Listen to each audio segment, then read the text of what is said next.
We were heading into a region that was heavily controlled by the military and bordered by China, Pakistan, and India.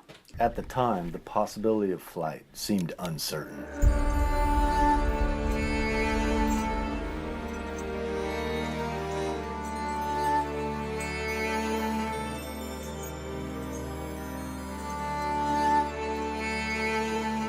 The area was certainly familiar with drones, however more of the type that delivered death and destruction. So the concept of us trying to bring in a custom-built octocopter from the US was skeptical and probably impossible. Over here at One Eye Open, we're having this conversation with Larkin, our drone pilot, and our contacts in India. And they were working with the Indian government and the military, trying to secure these very specific permits that isolated it in these regions where we could fly. It was amazing we even got them. Hey guys! How's it going? Good, how was it? Every single customs place is such a pain in the ass. Oh, really? They Yeah, kind of suspect you they're had like, something? you can't have that many batteries. Oh, okay. Okay. Talk my way through a lot. So hopefully it's all here. We've been assured that we will be able to fly here, but they have been incredibly sensitive, even just holding a camera. And so they are gonna flip out when they see this thing flying. So anything that flies is basically, we have to call it a toy.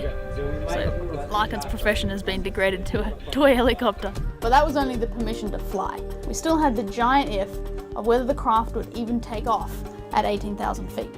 So we're making our way up to Kaldungla village. Right now, 15,150 feet, and we're going on a location recce looking for some epic shots, particularly for Larkin's toy copter, and it looks like it's going to be pretty hard to take a bad shot up here. We have a few really unusual features here that I want to fly, and one of the wildest places I've been on the planet, and I'm very excited to do some aerials here. The craft was custom built by Larkin, our drone pilot, and it was specifically designed to fly at high altitudes. However, there's nowhere high enough to test this in the US. So this is one gamble after another. We hadn't gone to the altitude and strained the batteries, strained its abilities. We just weren't sure. What elevation are we at, Eric? 16.7. 16.7, all right. Highest flight of my personal experience.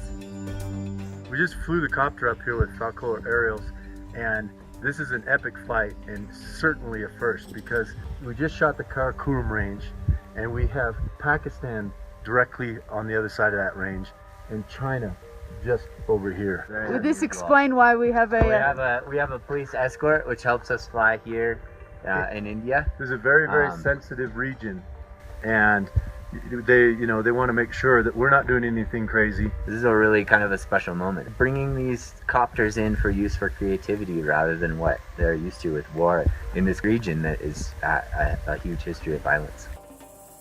Much of the world is inaccessible to filmmakers, particularly aerial cinematographers. So even with the right permissions, we still weren't guaranteed anything. We are all the way up at the top of Kaldungla Pass, and this is at 18,380 feet. We're at the military checkpoint, and we have permission to fly. We just need to check it by them. Don't want to surprise them with what we're doing. We've got permission to film, and he's going to pack it up to film on the snowfield now. So we have my highest flight, and we get to film right next to a military checkpoint, which is amazing for India. One of the keys to this production was time. We were there to film the world's highest marathon, a one-day event, but we arrived 2 weeks in advance. We had to solidify our relationships with our ground contacts, gain their trust.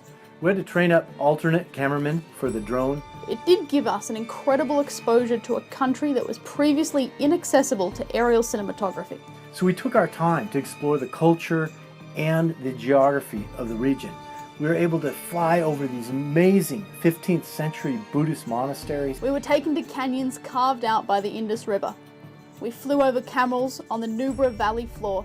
It was an exciting thing for us to do and allowed us to bring this region from a different perspective back to the audience. Of course, none of this was possible without our people. The foreigners and the locals coming together through film.